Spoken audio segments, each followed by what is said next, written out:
for a long time I really wanted to bring out a vlog to do with conservation and my kind of ethical ideologies or thought processes that I have. And I'm really glad that I can finally share that with you guys. So for the next few months I really want to put out a video every 2 weeks, and of course if you have anything you want me to talk about or any feedback, I'll be more than happy to hear. Just to give you a little bit of background information on me and kind of what I'm doing in terms of this vlog. So I guess it all began in 2015. I moved to a small village in Germany. Back in those days I kind of lived as what we described as an average European dude, I guess. I ate like most people would. I kind of thought about the environment, I guess, as much as anybody on average would. And it wasn't really dominating my thought process. It all really started for me on one particular day when I walked through this little village that I used to live in. And I came across this big wooden building. I heard the unmistakable sound of cows from the inside of the building. And I was a little bit shocked because I'd lived there for a few months. It was the middle of the summer and I'd never seen a cow. And so I managed to find a crack in the woodwork. There were no windows in the building. And I peered through and I saw, sure enough, lots of cows inside, all cramped inside, no sunlight, no lighting, the middle of the day, middle of summertime. And I later found out those cows were actually organic.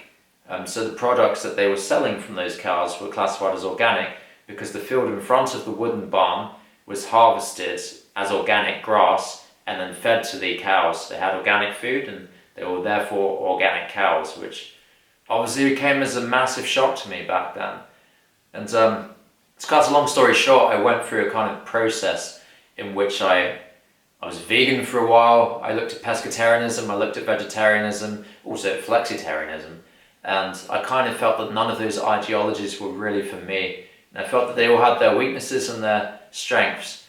Obviously there are a hell of a lot of fantastic people out there who are following one of those diets, and I'm not slating those people there, but for myself, I ended up coining a new term, which I call Envirotarianism.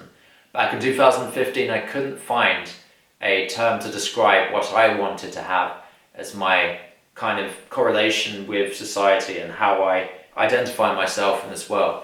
And Envirotarianism for me, it meant living a life which is as environmentally and animal friendly as possible.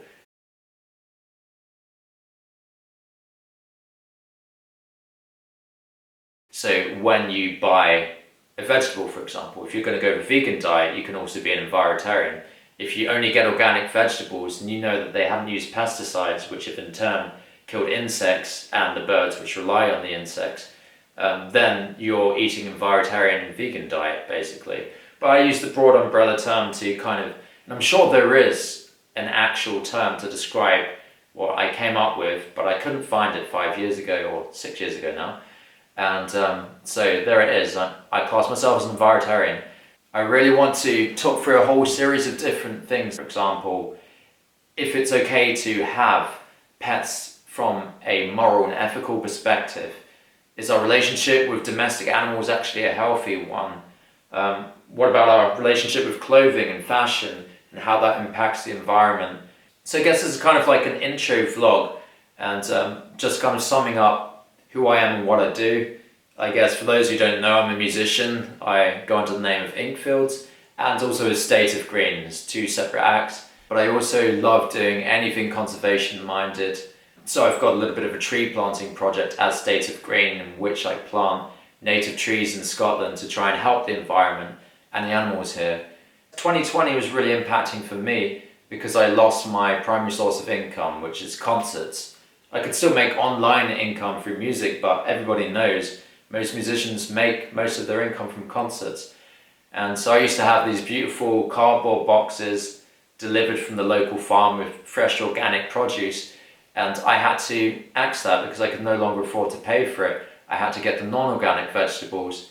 And then I kind of felt as a person that it wasn't justifiable for me to start up this vlog last year, because I felt, how could I talk to people about what they can do to improve their relationship to our planet when I myself am not really fulfilling what I believe I should be doing? But then I realized that rather than trying to be a poster child, I should be saying my beliefs, and I guess it's a more personal thing, because I'm telling you guys that I can't do what I want to do, not every time. Sometimes it is too expensive and I had to backtrack on what I was doing in the previous years. But I guess like the most important thing is that everybody does whatever they can. Whether that's just like 1 week you decide, I'm not going to get that particular product because it comes in plastic packaging, I'll get that one instead. And I know it seems like a small difference, but I think ultimately when millions of us do that across the world, just one less piece of plastic product a week for millions of people then makes a massive impact. And I guess my idea of Envirotarianism has kind of changed from being a really strict philosophy in which I try to make sure that every single aspect of my life is controlled, which is obviously the best possible stance that you can have, but realistically it's become more what the average person can do, because we don't all have time to invest in studying and researching all of these things, and it can be exhausting. You know that you want to do all of these things, but society fights against you. You go to the supermarket, you can't buy what you want because it comes in plastic, and you feel controlled by what society gives you. And so I guess this channel was about how we react and interact with our planet and what we can do, whether it be a small or a big thing, to help the planet. So I hope you've enjoyed this little introduction. For those who are interested, I'll be putting up another video in a couple of weeks' time, and I'm going to have a look on that one about our relationship with pets and whether it is actually okay to have pets from a moral and ethical perspective. So thank you very much for watching. Have an awesome day. Catch you later.